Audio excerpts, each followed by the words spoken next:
Last month, yards from the Social Democrat booth on Rinkeby Town Square where Kirsten Eggfors is handing out leaflets for the party that has finished first in every Swedish election since 1917, massed youths set 5 cars ablaze. A few days earlier, 8 as yet unidentified men had attacked the town's half-built new police station, crashing through the gate and hurling rocks and firecrackers at security guards, apparently in retaliation for a drug bust. In January, 2 gunmen walked into a crowded pizzeria here and shot a man dead, in what police said was a gang execution.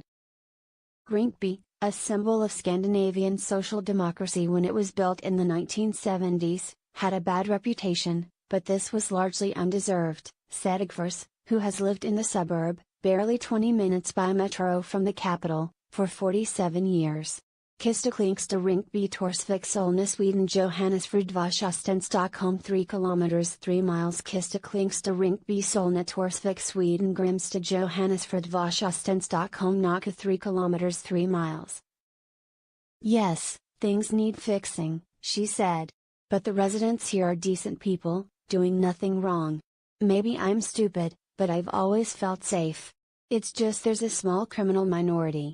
Tawfik, who arrived from Somalia 15 years ago, agreed. It's a good place, it's fine, he said outside the Islamic Center. There are some bad people, like everywhere. Thomas Beer, a local teacher, professed enthusiasm for a really committed, active, generous community. Nevertheless, this suburb of 16,000-odd residents, 90% of whom were born abroad or to parents born outside Sweden, and only half of whom are in work, has become shorthand for inequality, social exclusion, crime, and immigration. 3 years after Europe's 2015 migrant crisis rocked the country, a headline-hogging series of torched cars, grenade attacks and shootings, 129 in Stockholm alone last year, 19 of them fatal, mostly in socially deprived suburbs such as Rinkeby with high immigrant populations, has kept immigration and integration at the very top of the political agenda.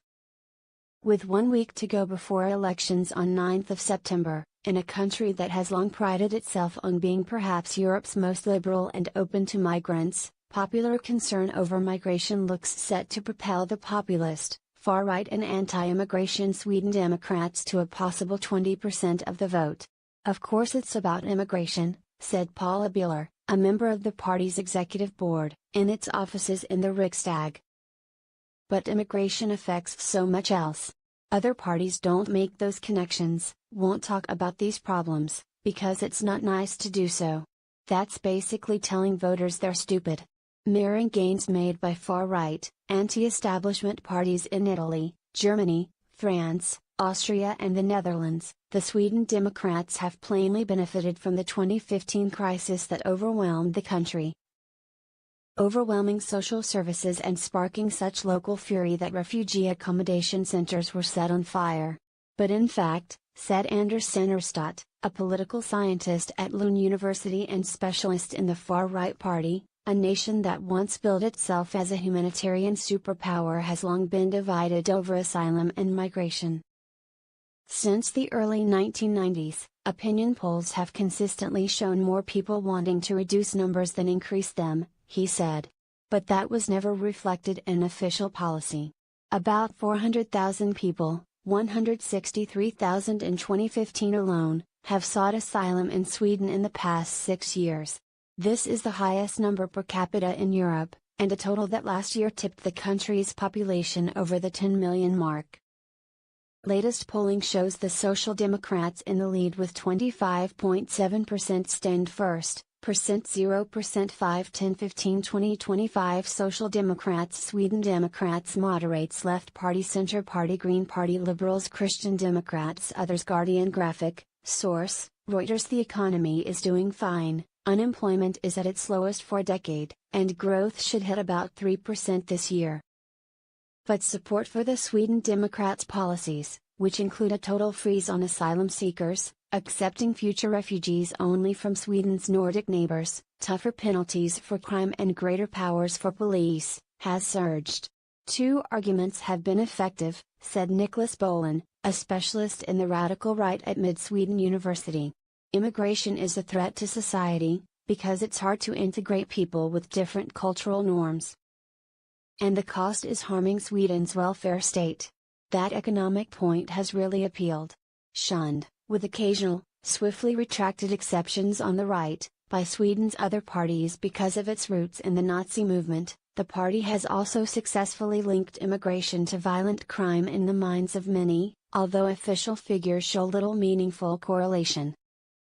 Headed since 2005 by Jimmy Åkesson, a young, well-groomed and eloquent communicator who has led a purge of most of its more extreme personalities and policies, the party's share of the national vote has climbed rapidly.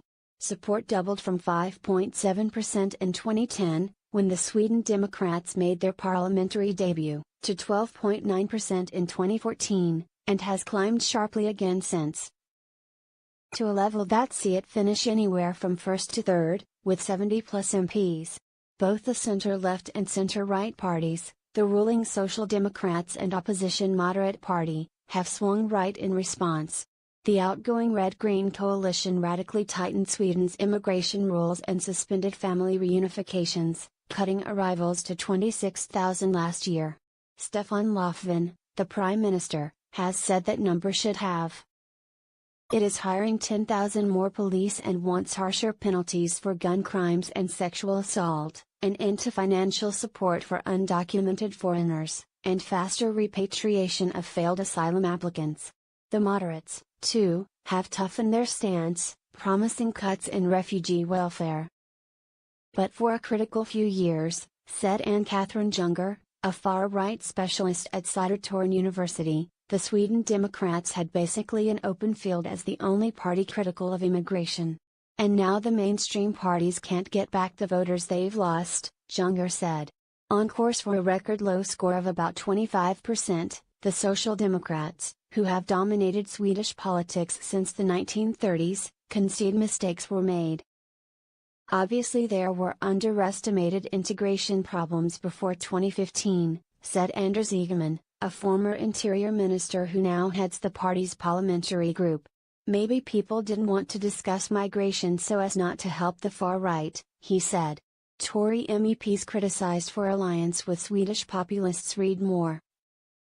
The party now needs strong policies on immigration and crime, Ygeman said, perhaps not to win voters back, but to stop more leaving.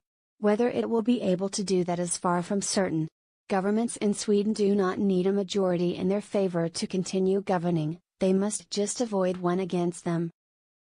But with Parliament's dominant center-left and center-right blocs both headed for about 40% of the vote, whatever government emerges will have to turn on some occasions to either the opposition or the populists to have a chance of passing legislation.